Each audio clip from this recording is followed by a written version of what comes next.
Shalom, buenas tardes a todos, bienvenidos a una nueva charla. Shalom, Melissa, bienvenida. Hola, Aníbal, Blanca.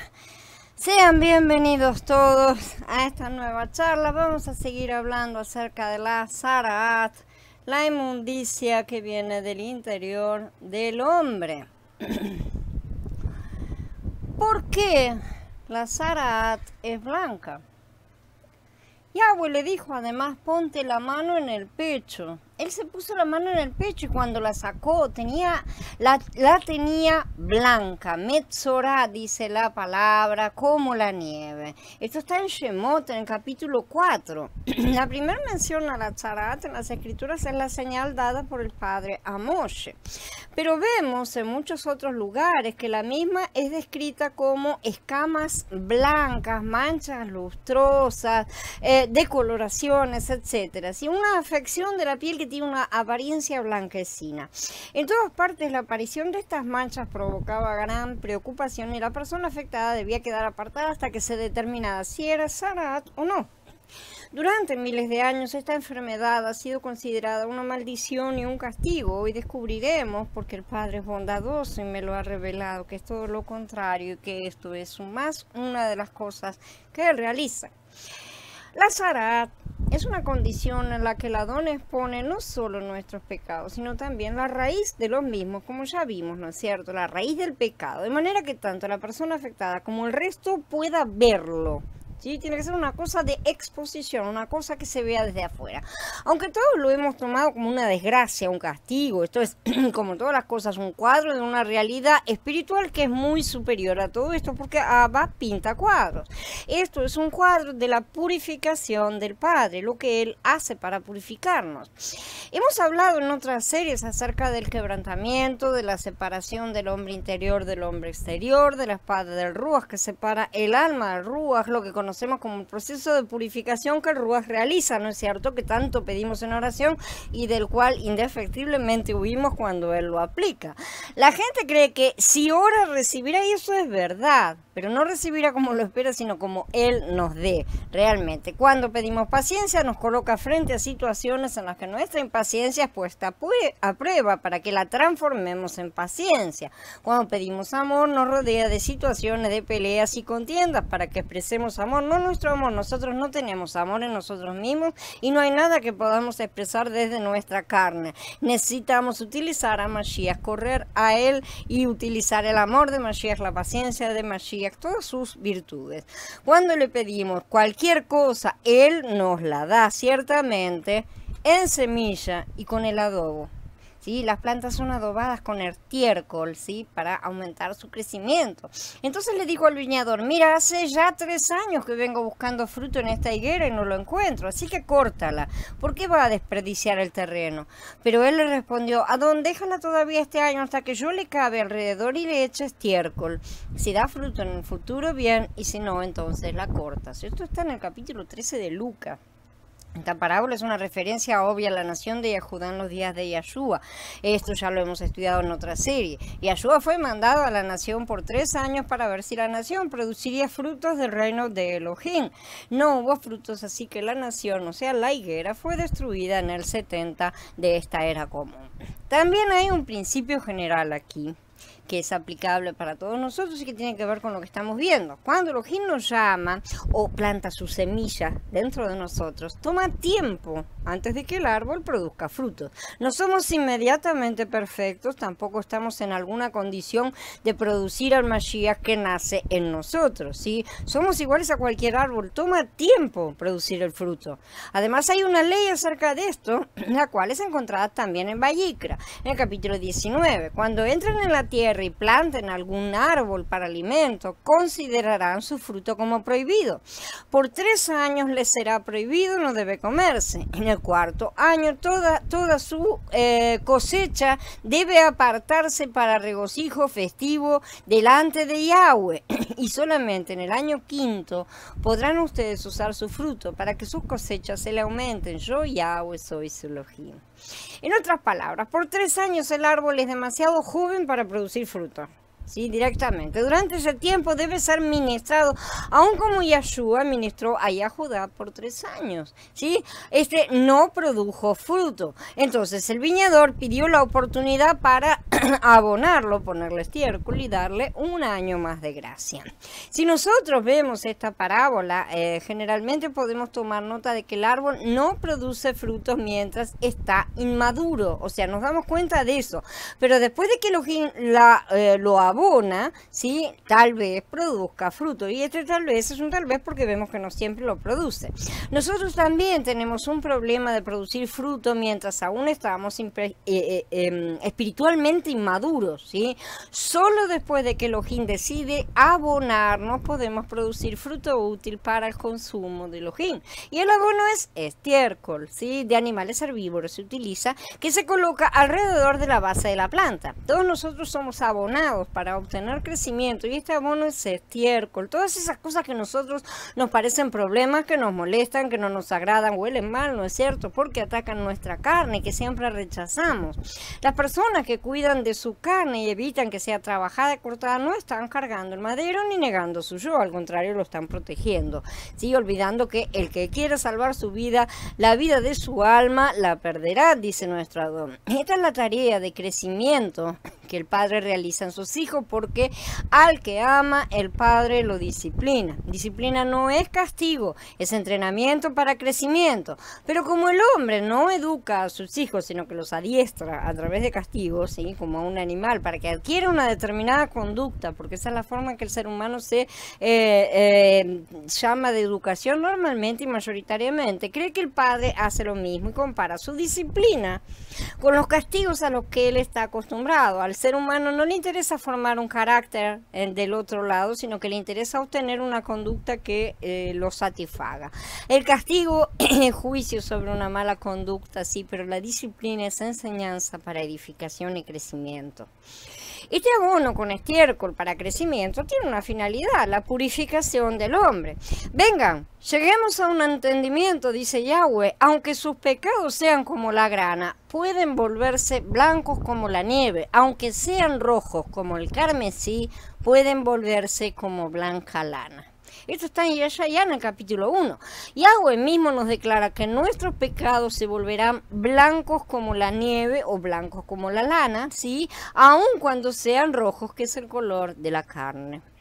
Este es el proceso de Tzarat. Siempre hemos pensado en él como un castigo, ¿no es cierto? Pero al contrario, es el proceso a través del cual el Padre nos blanquea. Siempre que las manchas blancas aparecen en la piel es nuestro vestido natural, no nos olvidemos, el vestido es nuestro comportamiento externo. Se trata de esos pecados internos siendo llevados a la luz. Esta es la posición que hace el Padre y la cual todos subimos, ¿no es cierto? Todos salimos corriendo cada vez que algo así aparece porque decimos, el enemigo nos está atacando y es el Padre que nos está exponiendo. Este proceso solo puede llevarse a cabo a la luz del Padre, porque no hay nada que esté oculto que no haya de salir a la luz. Su forma de actuar es exponer ese pecado, que de rojo como era, pasa a ser blanco como la nieve, o como la Zarat. El Metzorá, entonces, la persona afectada con Zarat, la que está siendo expuesta, ¿sí? Que es una enfermedad espiritual, como ya dijimos, es un hijo que está siendo expuesto en ciertos aspectos para ser purificado, o no, porque el resto depende realmente de nuestra colaboración, de la colaboración del Metzorá. Si se humilla y se arrepiente, su Tzarat será limpiada, pero permanecerá y hasta empeorará si no acepta el juicio, si no acepta la exposición, si no se arrepiente y elimina lo que haya sido expuesto. Si persiste en su actitud de lo que sea que tenga que cambiar. Ya vimos que las escrituras hablan de que el Metzorá que sale de la Tzarat es limpio, puro. No dice curado. Entonces, cuando somos sometidos a ciertas situaciones una y otra vez, cada vez con mayor frecuencia y mayor intensidad, es que estamos siendo expuestos en ciertos comportamientos internos que antes estaban escondiditos, ¿sí? Pero ahora el Adón saca a la luz. No permitirá que escondamos nuestra inmundicia en nuestro interior, tratando de tener una apariencia correcta, porque eso nos transforma en sepulcros blanqueados. Además de que se supone que Él tiene que venir a morar aquí adentro, ¿no es cierto? Así que con esa esa basura él no entra. Así de simple. Entonces nosotros vamos a hacer sepulcros blanqueados, aparentemente limpios por fuera, pero llenos de corrupción por dentro. Y Yahweh denuncia esto. Por lo tanto, porque han extraviado a mi pueblo diciendo todo está bien, cuando nada está bien, recubriendo con cal el débil muro que el pueblo edificaba, di a los que lo recubren con cal que caerá, vendrá una lluvia torrencial, caerán piedras de granizo y lo destrozará un viento huracanado. Entonces, cuando caiga el muro, les preguntarán a ustedes, ¿dónde está la cal con que lo recubrieron? Eso es el blanqueo que hace la autojustificación, ¿sí? Se refiere a los falsos vestidos blanqueados de la autojusticia que tantos realmente levantan para sí mismos, justificando sus actos inmundos, llamando malo a lo bueno y bueno a lo malo, mintiendo, quitando o agregando a la palabra para justificar sus malos actos y sus deseos carnales. Y ojo, que esto se puede llegar a hacer hasta sin darse cuenta. Así que sean atentos y no piensen que siempre es el vecino el que hace estas cosas, porque muchos más detalles de los que pensamos lo hacemos todos a cada día. Creo que todos conocemos realmente a muchos hermanos y hermanas gravemente leprosos, ¿no es cierto? Ejemplos que pueden llegar a ser tomados como una cosa muy visible, y esos son los cuadros que el Padre sigue usando de cualquier manera y han sido retirados del campamento. Lamentablemente esta es la condición normal entre comillas, ¿sí? Del cuerpo de creyentes hoy. Están todos leprosos, pero lo niegan, y así se niegan a ser expuestos y a volverse blancos como la nieve. Si la erupción se extiende sobre la piel de modo que cubre toda la piel de la persona afectada de pies a cabeza hasta donde pueda ver el sacerdote, si el sacerdote ve que la erupción ha cubierto todo el cuerpo, declarará limpia a la persona afectada. Es limpio porque se ha vuelto todo blanco.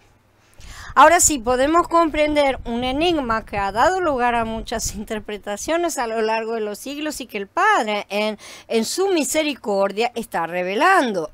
Cuando todos los pecados de la persona han sido expuestos, o sea, han sido blanqueados, la persona será limpia. Esta es la maravillosa purificación del Padre. No se trata de limpiar por arribita, así como haríamos nosotros realmente, sino de sacar a la luz toda raíz de pecado, toda inmundicia. Las tinieblas solo persisten en la oscuridad, pero donde su luz penetra, todo se vuelve blanco. Con todo, aún persiste el peligro de que la persona no responda. Aún habiendo expuesto todos sus pecados, la persona puede negarse a aceptar y volver a sus comportamientos, pero tan pronto como aparezca piel no descolorida en él, será impuro. Cuando el sacerdote vea la carne viva, lo declarará impuro. La carne viva es impura, es zarat. Dice nuevamente en este capítulo 13 que estamos estudiando. Entonces entendamos el punto. Lo blanco no es zarat, la carne viva expuesta, o sea, lo es lo que está diciendo. La carne viva es impura y es zarat. Mientras la persona estaba totalmente blanca, totalmente expuesta, era considerada limpia, pero en el momento que la persona vuelve a manifestar su carne, es decir, se rebela contra el proceso y vuelve a brotar esa carne viva, esa carne que está podrida, ¿no es cierto? Esa carne que realmente se enferma, vuelve a ser impura, vuelve a ser considerada ritualmente impura. Entendamos entonces que lo que el Padre desea es que seamos completamente expuestos, completamente blanqueados, que todo sea llevado a la luz y blanqueado, separado de las tinieblas, y que no vuelva a aparecer la carne viva, es decir, la infección del mal. Este es el secreto de la zarat, la purificación que Yahshua realiza. Basta el arrepentimiento y cambio de conducta para que seamos blanqueados, pero también basta que nos volvamos a nuestra carne para seguir en nuestra impureza. O sea que es un camino muy estrecho, ¿no es cierto? Como él dijo, es un camino estrecho. El cuadro que el Padre pinta aquí es su mano poderosa, es decir, Yahshua, que es su diestra, actuando en el interior de sus hijos, limpiándolos para que sean convertidos en sacerdotes.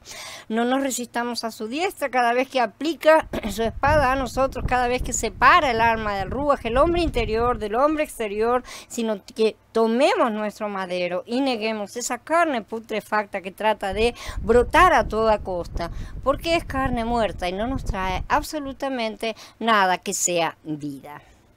Shalom Kai Carla, Shalom, Jairo, Gaby, bienvenidos. Vamos a hablar del aspecto de la Zaraat. Esta es la primera parte. Vamos a considerar este aspecto porque era la prueba de que había un Zaraat, justamente. Lo que encontramos en este capítulo con respecto al aspecto es el diagnóstico divino, ¿sí? La medicina divina, realmente. Esta es la medicina que proviene de lo alto, que nos está limpiando y purificando, lo que en verdad determina la raíz de nuestras enfermedades. No determina, la muestra, la expone. Esa es la cosa, no se ocupa de los síntomas, sino de la raíz, sí, directamente. El capítulo 13 es una de esas pocas veces en la Torá en la que Yahweh habla a Aarón y a Moshe, a ambos. Y en el Pasuk 2, una lista general de síntomas de la piel es dada, de tal manera que si hay alguien con cualquiera de estos síntomas, debe ir al sacerdote para ser examinado, confirmar si eso no es. Sarpullidos, inflamaciones, decoloraciones de la piel y en el pelo también, que no son normales, son una causa para preocupación. Veremos que hay algunas cosas que son absolutamente normales, como por ejemplo quedarse calvo con la edad. Básicamente la idea es que si el pelo en el área afectada, en la piel, en cualquier parte del cuerpo, se pone blanco, o si el sarpullido parece estar más profundo que el área de la piel que la rodea, o sea, una zona hundida, entonces se sospecha que sea Zaraat. Pero es el sacerdote, ¿sí? Y no el individuo, o sea, el que tiene una enfermedad, el que debe determinarlo, porque es el trabajo del sacerdote distinguir entre lo puro y lo impuro. De manera que el enfermo debe respetar y aceptar su diagnóstico. En primer lugar tenemos que el pelo en la infección se ha vuelto blanco. El sacerdote le examinará la afección en la piel de su cuerpo. Si el vello en la parte afectada se ha vuelto blanco, dice. Ya hemos hablado acerca de la relación entre nuestro cabello y nuestros pensamientos, lo que sale de nuestras cabezas, la producción humana, ¿no es cierto? En el plano espiritual las canas son vistas como símbolo de sabiduría. Como dice, por ejemplo, en Proverbios, el pelo blanco es corona de gloria. Se logra en el camino de la justicia, y también la gloria de los jóvenes es su fuerza, la majestad de los viejos es su pelo blanco. Y el cabello blanco es también mencionado en relación con Yahshua y con Yahweh. Estaban mirando hasta que pusieron unos tronos y se sentó un anciano de día. Su vestidura era blanca como la nieve y el cabello de su cabeza era como la lana limpia, dice Daniel. Y en medio de los candelabros vi a uno semejante al Hijo del Hombre. Su cabeza y sus cabellos eran blancos como la blanca lana, como la nieve, dice en Hidgalut en el capítulo 1. Entonces, que el pelo en la infección se tornase blanco representa que esta persona estaba siendo expuesta, como acabamos de ver. En segundo punto, la infección es más profunda, como dijimos. Si la infección se ve más profunda que la piel de su cuerpo, es una infección leprosa. Cuando el sacerdote la vea, lo declarará impuro. Este pasuk dice que en algunos casos la infección era más profunda, entonces más hundida. Después, primero aparecía una erupción, luego la infección se hundía más profundamente que la piel del cuerpo como una depresión. Sí, como símbolo indica que el mal comportamiento está profundamente arraigado y que debe ser traído a la superficie, pero se niega a salir hacia afuera. En tercer punto, la decoloración es blanca, ¿sí? Y no es más profunda que la piel y el pelo en ella no se ha vuelto blanco. Y dice entonces, pero si es una decoloración blanca en la piel de su cuerpo que no se ve más profunda y el vello en ella no se ha vuelto blanca, el sacerdote aislará a la persona por 7 días. Vamos a ver qué es lo que pasa, una cosa así. Al séptimo día el sacerdote lo examinará y si la afección ha permanecido sin cambio, el sacerdote lo aislará por otros 7 días. Al séptimo día el sacerdote lo examinará otra vez y si parece haberse oscurecido la llaga y no se ha extendido, el sacerdote lo declarará limpio. Es una erupción, lavará sus ropas y será limpio. Entonces acá vamos a ver un proceso que nuevamente duplica los días de purificación, como estuvimos estudiando en el caso de la mujer que da a luz. No alcanza con 7 días, al cabo de los cuales la persona es revisada. Si hubiera empeorado, ya era declarada impura. Ahí nomás. ¿Sí? Se terminaba, no había otros 7 días ni nada. Pero si aún seguía igual, vemos vemos acá que el caso es que estaba exactamente de la misma manera. Ahí tenía que esperar otros 7 días. Esto nos demuestra que la zaraat, o sea, la condición pecadora del hombre que está siendo opuesta, es un asunto que afecta más a los más débiles, que son los que requerirán de un periodo de purificación más prolongado, un doble 7 días, o sea, 14 días. Los que resisten a modificar su conducta pecaminosa requieren el doble del tiempo. Y eso depende de cada uno, no depende de nadie más que la persona misma.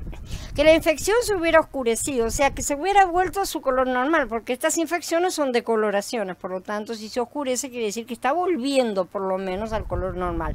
Y si que no se hubiera extendido, entonces eso era que la debilidad de la persona fue realmente absorbida por la vida divina mediante la obra de restauración a través del arrepentimiento de la persona, ¿no es cierto? Que con su gracia Mashiach realizó en ella a través de esta exposición. Vamos a ver también que muchas veces he mencionado justamente que la persona era curada, estaba limpia, estaba pura, no había pasado de un, entre comillas, susto. Cuidado con llamar a esto de milagro, en el sentido de lo que la gente toma normalmente, una cosa sobrenatural, mágica, ¿no es cierto? Que sucede por el capricho de los que ahí tengo ganas, lo vamos a perdonar. Él no limpia a todos, porque no todos aceptan ser limpiados. Y ese es un punto que es bueno tener en cuenta. Si la persona se resiste y se retrae, su mano no lo tocará y seguirá pudriéndose. Vean el caso de Naamán, casi no se cura, ¿tá? Por seguir siendo orgulloso casi hasta el último momento. La tarea que realiza Mashiach ciertamente es un hecho poderoso, que es lo que se debería traducir como en milagro, ¿no es cierto? Pero ha sido realizado en mezcla, en cooperación, porque la persona ha permitido ser limpiada, ha cargado su madero y ha negado su yo. Sin eso no hay limpieza. Esta persona entonces ha sido limpiada y recobrada. Para todos estos males basta el arrepentimiento de la persona que se acerca a Yahshua y de esa manera recibe vida. El cuarto punto es que la infección entonces se ha oscurecido y no se ha extendido, ¿sí? Eso es lo que acabamos de leer. Si se ha extendido, si la erupción se ha extendido, no, perdón, acá está mal escrito. Si la erupción se ha extendido sobre la piel después de haberse presentado al sacerdote y haber sido declarado limpio, se presentará otra vez al sacerdote. Acá hay una persona que fue declarada limpia, pero vuelve a aparecer alguna otra infección. Si el sacerdote ve que la erupción se ha extendido por la piel, el sacerdote lo declarará impuro, es zaraat. Entonces podemos ver acá que la zaraat podía ser una situación recurrente, ¿sí? No debido a que la persona pudiera recaer en el mismo comportamiento necesariamente, ¿sí? Porque una vez limpiados por su mano somos realmente limpios, sino porque hay muchas expresiones en nuestro interior que deben ser realmente expuestas. Entonces se van a manifestar otras cosas. Aparece una hinchazón blanca en la piel, el pelo se vuelve blanco y hay carne viva en la hinchazón. Entonces, cuando una persona tenga llaga de zaraat, se le informará al sacerdote. Si el sacerdote halla en la piel una hinchazón blanca en la que algunos vellos se han vuelto blancos, con un área de carne no descolorida en la hinchazón, es zaraat crónica en la piel de su cuerpo.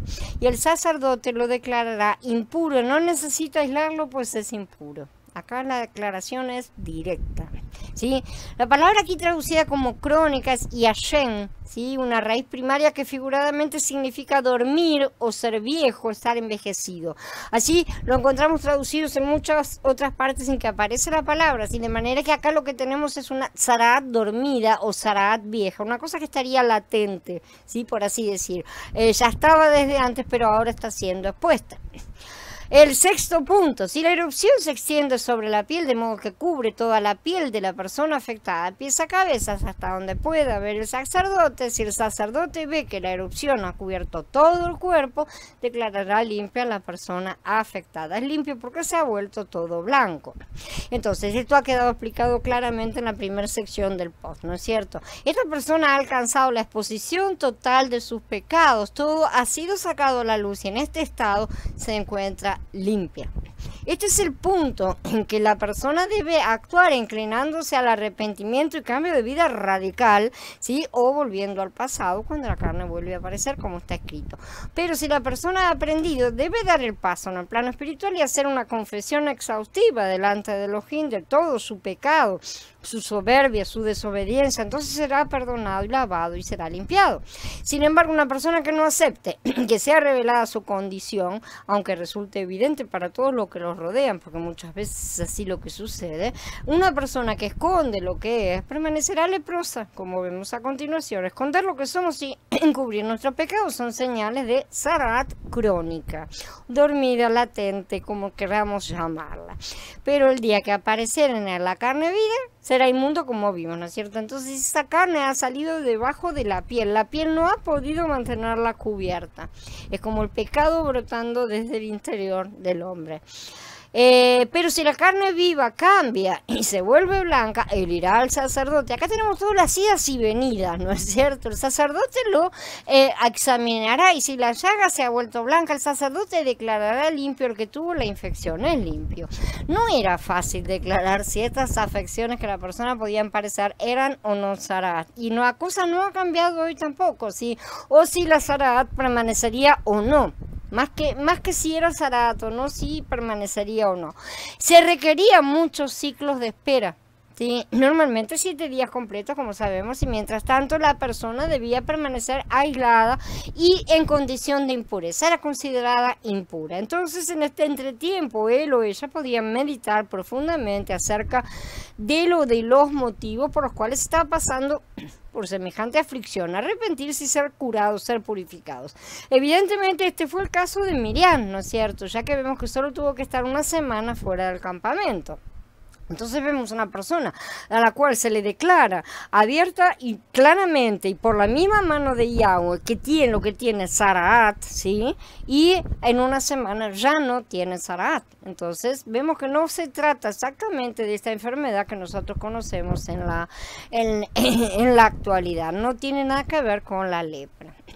Cuando aparezca una inflamación en la piel del cuerpo de alguien y se sane y se desarrolle una hinchazón blanca, una decoloración blanca con manchas rojas donde estaba la inflamación, se presentará al sacerdote. Si el sacerdote encuentra que se ve más baja que el resto de la piel y que el vello en ella se ha vuelto blanco, el sacerdote lo declarará impuro. Es una afección leprosa que ha brotado en la inflamación.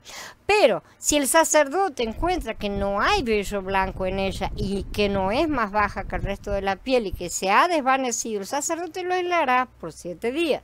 Si se expande por la piel, el sacerdote lo declarará impuro, es llaga. Pero si la decoloración permanece estable, sin esparcirse, es la cicatriz de la inflamación.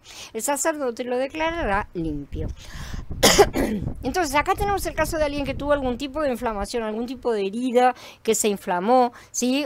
O el golpe, lo que sea, y después de curada desarrolla piel nueva, que siempre es blanquecina.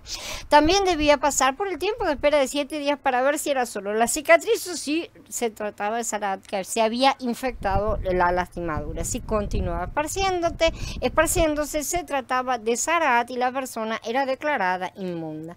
Como lo que podemos ver acá, lo que estamos viendo se trata más de cosas que parecen ser como infecciones que se expanden, pero todas ellas comienzan en la piel. ¿Por qué comienzan en la piel? Porque la piel es la forma, es nuestro vestido natural que nos recubre y esa es la forma en que nosotros nos vestimos o caminamos, representa nuestra conducta. Entonces, cuando la piel del cuerpo de alguien tenga una quemadura por fuego y el área quemada esté descolorida, sea blanca con manchas rojas o blanca, el sacerdote lo examinará. Si algún vello se ha vuelto blanco en la decoloración, la cual se ve más profunda que la piel, es Zarat que ha brotado en la quemadura.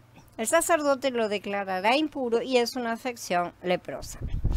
La infección podía venir, como ya vemos por segunda vez, a través de otras lastimaduras entonces, ¿no es cierto? Acabamos de ver otro tipo de lastimaduras o golpes y ahora lo estamos viendo con respecto a una quemadura. Las quemaduras se infectan con bastante facilidad, ¿sí? Y vemos que podían ser una puerta abierta a recibir Zarat. Lo que tienen en común las heridas, como vimos en los pasuquín anteriores, y las quemaduras es que ambas consumen la piel o la deterioran exponiendo la carne. Y esto es en el plano físico, claro, pero Pero en el plano espiritual las quemaduras representan pasar por el juicio de Yahweh, que es juicio de fuego, Shtat, ¿no es cierto? Que ya lo hemos estudiado. Esta quemadura puede dar paso a una mejora o empeorar desde el punto de vista humano, sí, sobre todo, poniendo mucho más la pudrición interior, el pecado. Abba quiere exponer las cosas y yo les aseguro que no se queda con la superficie, no se conforma con eso, va a sacar todo lo que esté adentro. En verdad nosotros tenemos que dejar de ver la exposición como algo negativo. Y ese es el punto. Al final de cuentas siempre estamos pidiendo justicia y eso es lo que él está haciendo. Y esto es lo que hace su justicia. Expone al crimen, expone al pecado. Y para las víctimas es siempre algo bueno, pero para el criminal nunca es algo bueno, ¿no es cierto? Así que es hora de que entendamos. Si realmente nos molesta, si nos enoja, si nos irrita y si nos sentimos mal por la situación, es que nosotros somos los criminales, no las víctimas. Entonces la ley de fuego de Yahweh expone ciertas cosas y la persona se enoja, se justifica a sí misma, no está dispuesta a perdonar a otros, no quiere hacer esto, no quiere hacer aquello, en fin, todas estas cosas son síntomas de enfermedad espiritual, ¿no es cierto? En las escrituras el Padre nos muestra las realidades espirituales a través de realidades físicas. Las enfermedades físicas son tipos de enfermedades espirituales. Ser rebeldes, desobedientes, discutidores, buscar peleas y contiendas, ser soberbio, tantas otras expresiones negativas son manifestaciones del pecado y por lo tanto son señales de Zaraat espiritual. Hoy no tenemos personas quedando inmundas de Zaraat, pero tenemos personas que tienen estos frutos de la raíz del pecado que manifiestan estos comportamientos y eso es Zaraat. Justamente, lo que nosotros siempre vemos en primer lugar, y es un error, aunque sirve, sí, ciertamente, pero es un error concentrarse en eso y nada más, son los síntomas, que son los comportamientos, pero todo comportamiento proviene de una raíz. Y lo que el Padre pone no es tanto en sí el comportamiento, como la raíz de pecado que está ahí adentro y que provoca todas estas cosas. Entonces, esto mismo se aplica al hecho de justificarse uno mismo, justificarnos a nosotros mismos, es decir, defendernos, no confesar nuestros fracasos, errores y malas acciones por mínimas y pavotas que puedan parecernos, y es síntoma de Zaraat espiritual. Asimismo, no estar dispuestos a perdonar a otros es también síntoma de Zaraat espiritual. Ni dar ni pedir perdón son señales de ausencia de Ruach. Cuando la persona se inclina por estos comportamientos, en lugar de golpear la carne, tomar el madero y clavar su yo, la Zaraat brota. A nosotros, los seres humanos caídos, nos resulta difícil perdonar a los demás, ¿no es cierto? Pero nos es fácil recordar a los que nos han ofendido, esa nos sale enseguida. A veces parece que perdonamos a nuestros hermanos y hermanas en el Adón, pero los perdonamos sin olvidar la ofensa. Recordamos la ofensa y quizás hablemos de ella con los demás diciéndoles que hemos perdonado, ¿no es cierto? El que nos ofendió. Esto es perdonar sin olvidar y es una señal de enfermedad espiritual y en algún momento la Zaraat terminará brotando ciertamente. O sea, lo hemos arreempujado al fondo, pero no lo hemos resuelto completamente. En la vida de congregación todos somos probados en cuanto a cuán puros somos con respecto a nuestras motivaciones, nuestros propósitos, nuestras acciones.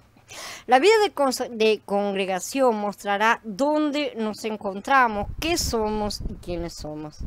Nuestra persona, nuestro corazón, nuestra mente, nuestra parte emotiva, nuestras intenciones, motivaciones, nuestros propósitos, todo va a ser puesto a prueba por la vida de congregación.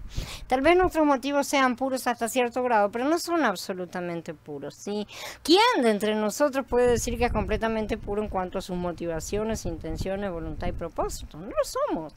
Ninguno de nosotros puede afirmar esto. Recuerden que somos la inmundicia misma por nacimiento, el conjunto total de la inmundicia. Es imposible que alguien que es el conjunto total de la inmundicia tenga absoluta pureza de motivos. No tenemos que ser caraduras. Es porque vamos a terminar como fariseos.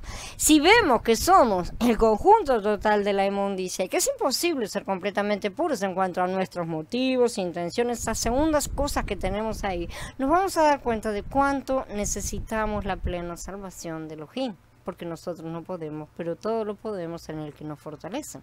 Necesitamos a Mashiach junto con su muerte y su resurrección, y su madero también en el medio. Necesitamos que Mashiach sea nuestro holocausto, nuestra ofrenda por la culpa, nuestro Korban Hashem, ¿sí? Nuestra ofrenda por esas transgresiones, ¿sí? Como nuestro holocausto, a Mashiach en nuestro vivir, como nuestra ofrenda por la culpa. Mashiach se encarga de nuestros pecados, no del pecado que hubiéramos cometido antes de ser salvos, y de eso ya se ocupa en el madero, e históricamente en referencia a nosotros cuando fuimos salvos, ¿sí?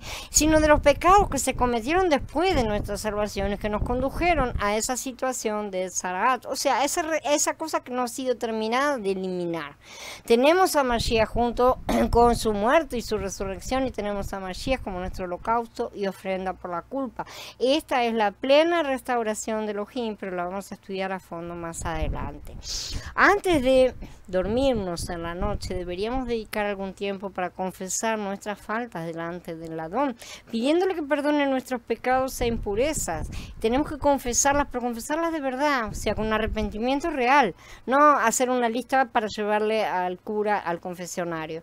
En particular debemos pedir al Adón que nos perdone cualquier impureza en nuestros motivos, esas cosas que son las que más nos resultan ocultas, esas motivaciones secundarias que siempre las utilizamos para tapar nuestro comportamiento, para justificarnos, para alcanzar eso que en realidad queremos, y lo damos vuelta para que parezca puro, espiritual o lo que sea, ¿sí? Entonces tenemos que tomar una vez más a nuestro Adón como nuestra ofrenda por el pecado y nuestra ofrenda por las transgresiones, aplicar su sangre y purificadora a toda nuestra situación. Entonces, con una conciencia purificada, ¿sí? O es decir, con una conciencia que ha sido limpiada por la sangre y por el Ruach, podemos dormir realmente en paz.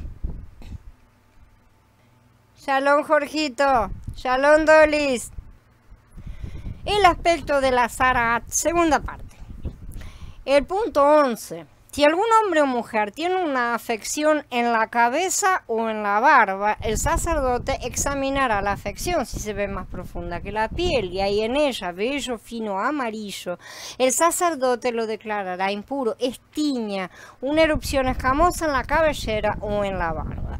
Acá Vayikra habla acerca de una infección que sale en la cabeza o en la barba, ¿sí? Esto es en los cabellos, muy específicamente en la zona que está ocupada por cabellos. En las escrituras, la cabeza y en especial su cabello representa la gloria del hombre. Corintios 11 se nos indica que el cabello guarda relación con la gloria. La barba, por su parte, no está relacionada con la gloria, sino con la dignidad del hombre. Los cabellos en general se refieren a lo que el hombre produce de su cabeza, ya lo dijimos.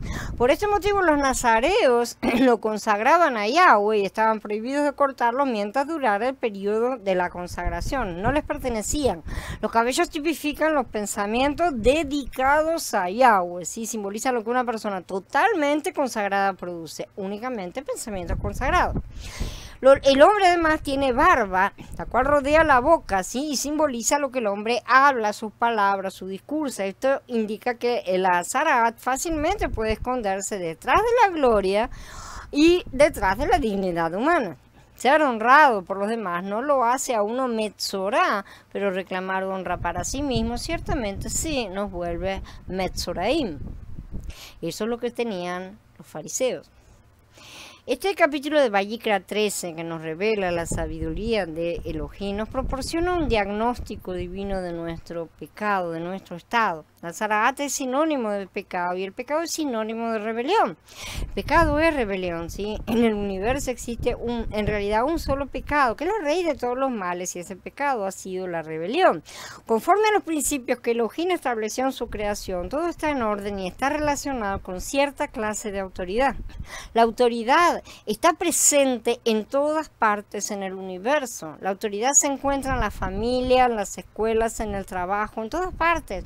Esto es así porque toda la creación refleja a su creador, mal que pese a muchos, y más allá de lo bien o mal que lo representen. La rebelión es contraria a la autoridad en sí. Son dos principios en realidad que se oponen.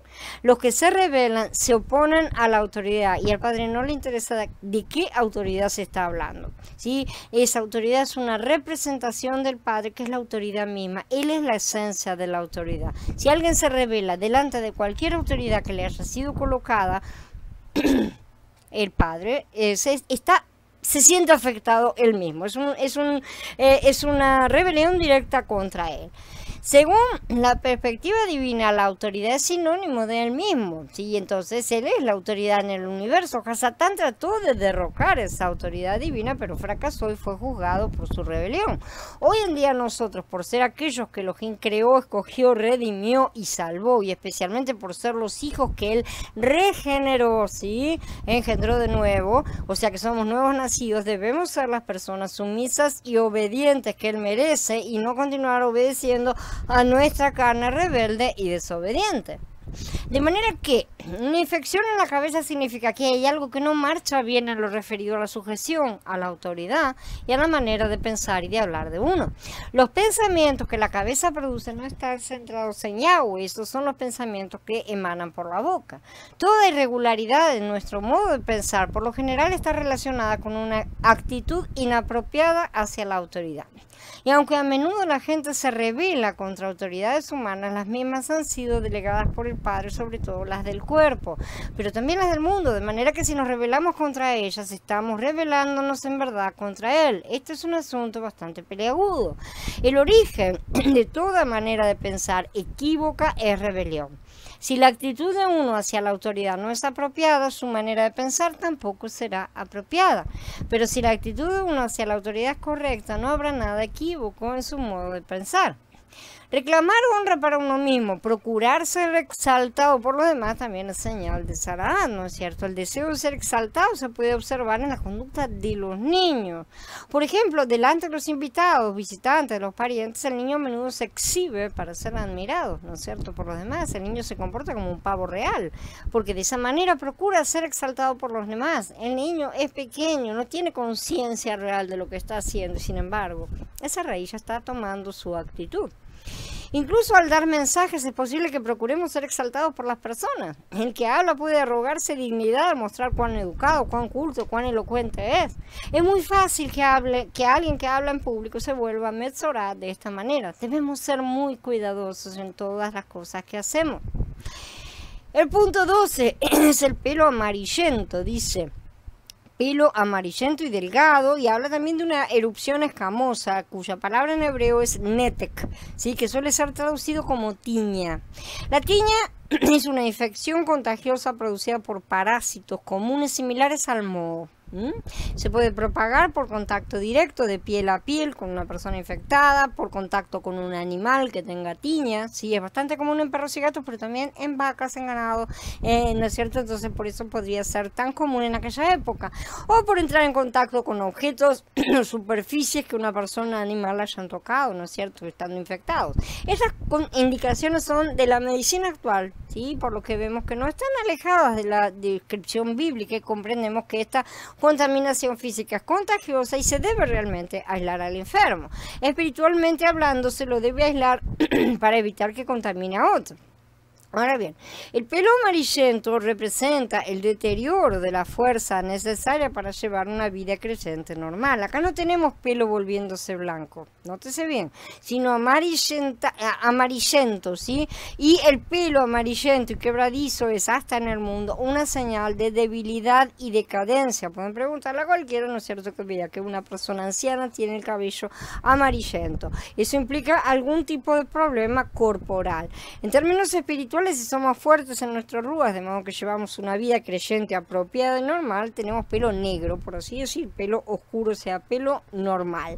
Pero si nuestro pelo se vuelve amarillento, sobre todo en una edad que no corresponde, ¿no es cierto?, y delgado, y esto siempre dentro de una erupción, no aplica el envejecimiento natural, porque la persona puede tener realmente enfermedades por otro lado, pero no estamos hablando de eso. Esto es señal de que nuestra fuerza espiritual se está deteriorando. El pelo amarillento y delgado dentro de la infección constituye otra señal de enfermedad, y esa enfermedad proviene, repetimos, de la rebelión. Este pelo es señal de rebelión contra Elohim. Se indica que por lo menos en ciertos asuntos uno no es sumiso ni obediente a la palabra de Elohim. Incluso la menor desobediencia a lo que Elohim dice en las escrituras hará que nuestro pelo se vuelva amarillento y delgado. El punto 13. Pero si el sacerdote encuentra que la afección escamosa no se ve más profunda que la piel, pero que no hay pelo negro en ella, el sacerdote aislará a la persona con la afección escamosa por 7 días. Aquí hay una sospecha, ¿sí? Pero no certeza, por lo que es necesario pasar por otra vez un ciclo de aislamiento. Como ya vimos, una de las condiciones es que la piel tiene depresiones, pero al no haber cabello permanece la duda, ¿no es cierto? Esta no es aún una buena señal por completo. Acá tenemos un solo testigo, ¿no es cierto? No tenemos 2 testigos. De hecho, la situación descrita en este pasuk es neutral, por así decir. Por esa razón, el sacerdote tiene que aislar a la persona enferma por 7 días. Pero si el sacerdote encuentra que la afección escamosa no se ve más profunda que la piel, pero no hay pelo negro en ella, el sacerdote aislará a la persona con la afección escamosa por 7 días. En el 7º día el sacerdote examinará la afección. Si la escama no se ha esparcido ni ha aparecido vello amarillo en ella y la escama no se ve más profunda que la piel, la persona con la escama se rasurará, pero sin rasurar la escama. El sacerdote lo aislará por otros 7 días. Al 7º día, el sacerdote examinará la escama. Si la escama no se ha esparcido en la piel y no se ve más profunda que la piel, el sacerdote lo declarará limpio. Él lavará sus ropas y será limpio. Sin embargo, si la escama se esparce por la piel después de haber sido declarado limpio, el sacerdote lo examinará. Si la escama se ha esparcido por la piel, el sacerdote no necesita buscar vello amarillo. Es impura.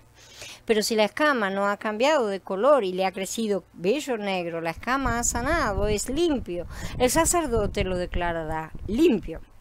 Entonces, si la situación permanecía estable, es decir, sin cambio, ya dijimos, esto no es necesariamente una buena señal, porque indicaba que no había habido mejoría. No había habido peora, pero parece como que la persona no hubiera hecho nada, ¿sí? La situación espiritual continuaba igual. Entonces, el afectado debía rasurar todo el cabello alrededor de la sección afectada, pero sin tocarla. De esta manera se dejaba toda la piel libre, lo que rodeaba, para ver si la afección se extendía en los días siguientes. Esto significa que uno renuncia a creerse importante, deja de reclamar honra para sí mismo, que acepta circunscribirse al lugar que le corresponde, manteniéndose sujeto a la autoridad, porque el cabello, repetimos, era la gloria, tanto del hombre como de la mujer, de ambos era la gloria, y tener el cabello cortado era una gran vergüenza, como se ve en las mujeres en cuanto a las prostitutas y en los hombres en cuanto a ciertos castigos que infligían algunos reyes que habían vencido a otros y les cortaban las barbas o cosas por el estilo, porque eso era considerado sumamente injurioso, sumamente ofensivo. Si la situación entonces permanecía así estable, no era una buena señal, había que continuar observando. Si la escama no se ha esparcido por la piel y no se ve más profunda que la piel, el sacerdote entonces lo declarará limpio. Él lavará sus ropas y será limpio. Así que acá lo que tenemos es que habla de lavar los vestidos. La vestimenta representa nuestra conducta, nuestro andar diario. No era solamente la persona la que se había contaminado, sino que esa contaminación pasaba también a su ropa. Lavar nuestra vestimenta significa lavar las manchas propias de la flaqueza de nuestra conducta, desconfianza, defectos, palabras rebeldes, actividades impropias. Ya que todos padecemos de estos males y necesitamos ser lavados completamente, primero por la sangre, después por el ruaj. O sea, primero por la sangre para ser redimidos y luego por el ruaj para ser purificados. Pero si la escama no ha cambiado de color y le ha crecido vello negro, la escama ha sanado, es limpio, dice, ¿no es cierto? Esto sí era una buena señal, porque significa que la fortaleza para llevar una vida creyente normal ha crecido justamente en ese lugar donde la persona antes era débil. En el mismo lugar infectado crece de nuevo el pelo negro normal. Asimismo, cuando el hombre o la mujer tuvieran en la piel de su cuerpo manchas blancas, el sacerdote mirará, y si en la piel de su cuerpo aparecieran manchas blancas algo oscurecidas, es una mancha que brotó en la piel. Esa está limpia la persona. Aquí la palabra traducida como mancha o empeine en algunos lugares es bohak, ¿sí? Que quiere decir algo pálido, una mancha realmente en la piel, pero pálida.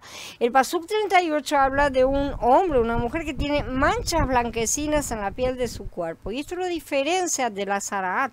No se trata de nada contagioso, aunque tampoco será mirado con agrado por la gente, con seguridad, porque la gente siempre sospecha y piensa mal, ¿no es cierto? Mismo así, con todas estas cosas, todas las enfermedades y el deterioro del cuerpo, sabemos que provienen de la desobediencia y del pecado en general, pero no se trataban de Zaraat.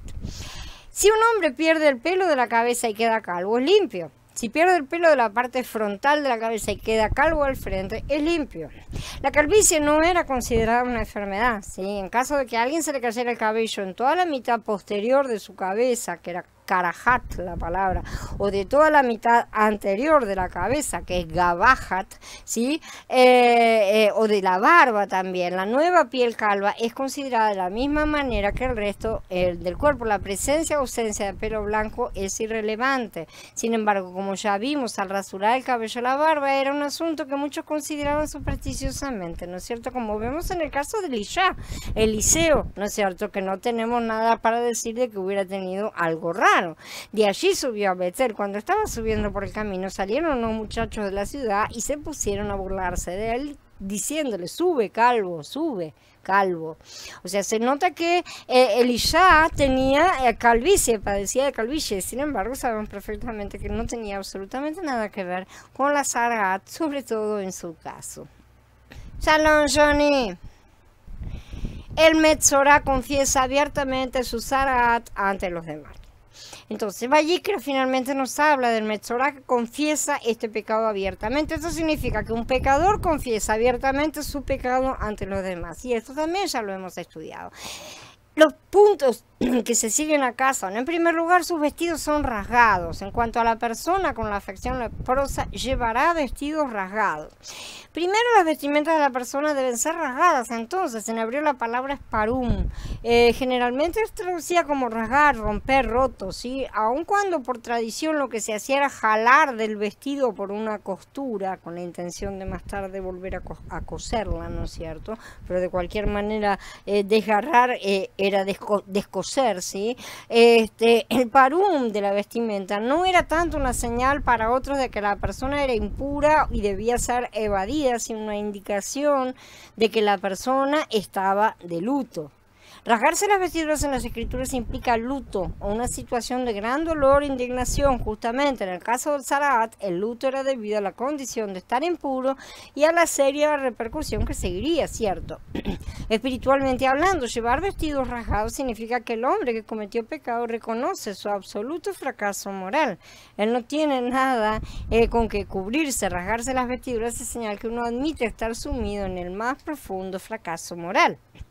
Su cabellera es dejada suelta, dice, su cabeza descubierta. El siguiente paso, ¿no es cierto?, del Metzorá era justamente que la cabeza debía ser descubierta. Esto no debe ser traducido como pelada ni rasurada como aparece en algunas traducciones. La palabra es pará, que significa exponer, descubrir, desnudar, entre otras expresiones que tiene, ¿sí? Al igual que el rasgar la vestimenta, el pelar la cabeza, ¿no es cierto?, o sea, descubrirla, no es un indicador específico de estar impuro, más bien es una señal en general de que la persona tenía vergüenza por alguna razón, estaba pasando por vergüenza. Una mujer cometiendo adulterio, por ejemplo, tenía que descubrirse la cabeza, ¿sí? Esto sucede, si se acuerdan, en el caso de las aguas amargas que debía beber la mujer que era considerada adúltera por su marido. Al casarse, la mujer también recibía la cobertura de su esposo. Por eso la costumbre israelita de que las mujeres casadas llevaran la cabeza cubierta, tanto para el hombre como para la mujer, no poder cubrirse la cabeza era una cosa sumamente vergonzosa, de manera que tener la cabeza descubierta era un refuerzo para esta situación vergonzosa de la Zaraat, una exposición más, ¿sí? Entonces esto significa que la persona es completamente expuesta en toda su vergüenza.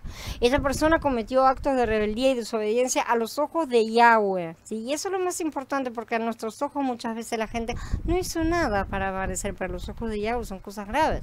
Entonces hermanos, esa persona es rebelde, no busca arrepentirse, sobre todas las cosas, ese es el problema por el cual la enfermedad persiste, no respeta ninguna clase de autoridad, su cabellera suelta es señal justamente de su indomabilidad, y esto indica que él o ella andan desordenadamente y que no le importan en absoluto las normas y reglas. El tercer punto, cubrirá su labio superior y clamará, inmundo, impuro. Será impuro mientras tenga la enfermedad. Por estar impuro, morará aparte, su morada estará fuera del campamento. Entonces acá vemos tres cosas, ¿sí? Se cubre la mano, con la mano en el labio superior, clama inmundo y vive solo fuera del campamento. El tercer requisito, entonces, era que debía estar haciendo estas cosas. Eso era un indicador, el ponerse la mano sobre el labio superior, era un indicador específico de que esa persona estaba impura y los otros tenían que evadirlo. El Metzorá debía tomar su mano, ponérsela encima de su labio superior, ¿sí? Y debajo de la nariz, y cuando alguien se acercaba debía gritar tamé, tamé, impuro, ¿sí? Por lo que vemos aquí un sentido de luto por la propia condición, vergüenza siendo expuestas y la exposición de un estado de impureza que deberá ser admitido, quiera o no la persona. La persona está obligada a ser un portavoz de sí mismo, por así decir. Se ha resistido a cambiar su conducta. Hablamos de la aplicación espiritual, por supuesto. Por ese motivo vuelve al mundo, fuera del campamento, con sus cabellos desgreñados, o sea, sus pensamientos propios que no proceden del Ruach mezclado con Mashiach, aun cuando ellos insisten en que su posición es la correcta. Generalmente esto es así. La Zaraat espiritual, o lepra espiritual, es normalmente una condición en la cual el enfermo no admite su enfermedad. El resto del mundo, sin embargo, puede verla clarísimamente, si no son también leprosos. Porque claro, entre leprosos se ven normales y se apoyan y justifican, pero la realidad es que todos están fuera del cuerpo, que es el campamento mencionado. Cubrirse el labio superior indica que toda palabra proveniente de la boca del Metzorá es inmunda. Volvemos a tener relación con el pecado de Lashon Hará, ¿se acuerdan? La persona solo emite palabras inmundas. Todo lo que sale de su boca proviene de su raíz de pecado interior.